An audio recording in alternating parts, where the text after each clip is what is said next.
Hi friend, जय श्रीकृष्णा. तर आज चाललो आम्ही रामेश्वरीला आमच्या रिलेटिव्हकडे. तिथे होता विक्तूबाबांच्या जन्मोत्सवनिमित्त कार्यक्रम. खूप छान आणि महाप्रसाद पण. आणि माझ्या ननदबाई पण आल्या होत्या आणि आमची लाडकी पिहू म्हणजेच आमची भाशी ती पण आली होती. म्हणून खूप दिवस झाले होते त्यांना काही भेटलेच नव्हते. ते आले म्हणून आम्ही त्याच निमित्तानं जायला मिळेल म्हणून तिथे गेलो. आणि जाता जाता तिला खाऊ काय न्यायचा, आता तर उन्हाळ्यात चालू आहे त्याच्यामुळे तिच्यासाठी घेतलं वॉटरमेलन. आणि मी विक्तू बाबा पण नव्हते पाहिले. मी म्हटलं याच निमित्तानं मला दर्शन पण घ्यायला मिळेल. आणि कोणत्या पण देवाचा महाप्रसाद असो किंवा साधा प्रसाद असो, ते खायला इतकं रुचकर लागते की खूपच छान, मन शांत होऊन जातात म्हणून. आणि तसं पण मनीषनगरवरून रामेश्वरी फक्त 5 किलोमीटर आहे आणि तशी पण आज त्रिशाच्या पप्पाला सुट्टीच होते. मी म्हटलं मग चला घुमून पण येणं होते, भेट पण होते आणि महाप्रसाद पण मिळते. आणि तिथे गेलं तर काय, त्यांना पाहून त्रिशा रडायला लागली आणि आम्हाला पाहून पिहू रडायला लागली. थोड्या वेळानंतर त्यांची फ्रेंडशिप झाली आणि काही वेळानंतर खूप छान खेळायला लागल्या की जसं काही काही झालंच नाही. आधीच्या वेळेला ते एवढा त्रास दिला, दोघी पण एकमेकींना बघून रडत होत्या. आणि त्रिशूला असं फिरायला मिळालं तर तिला तर खूपच आवडते. आणि इथे तर बघा, दोघी पण बहिणी किती सुंदर छान बसल्या आहे. एकमेकींकडे बघत होत्या, काही इकडे पळायच्या काही तिकडे पळायच्या. म्हणून त्यांना फोटो काढतो म्हणून एका ठिकाणी बसवले तर तिथे पण छान बसत नव्हत्या, थोडा वेळ डान्सच करायच्या.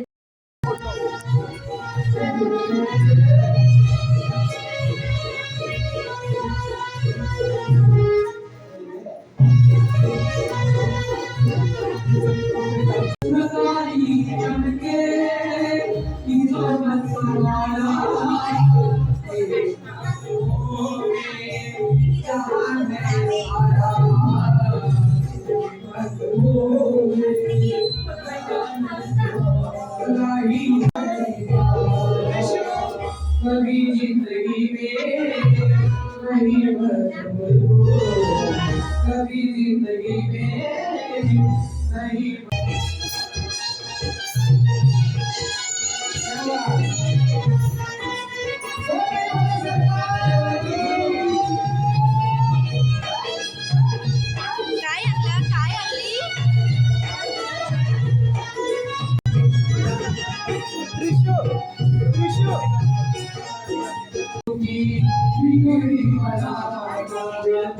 किनारा है, सहारा है, किनारा है, कोई सहारा है.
कार्यक्रम छान झाला. त्रिशाला तर जिथे म्हटलं तिथे सॉन्ग दिसलं की डान्सच करायला लागत होते. तिचं तर डान्स काही बंदच होत नाही, तिला फक्त सॉन्ग पाहिजे, कुठलं पण सॉन्ग. त्याच्यानंतर तिथे विक्टू बाबा पण होते, त्यांना बेडीवाले बाबा म्हणल्या जाते. त्यांनी छोटे मुलं असले की जवळ बोलवून त्यांना मिठाई वगैरे देते. तसेच पिहूला आणि त्रिशूला पण मिठाई दिली होती. त्रिशाने पण त्यांना नमस्कार वगैरे, ते पाया वगैरे पडले. त्याच्यानंतर आम्ही जेवण वगैरे करून घरी निघालो. आज आम्हाला पण जायचं होतं मार्केटमध्ये, त्याच्यामुळे तिथून म्हणून लवकर निघालो. तर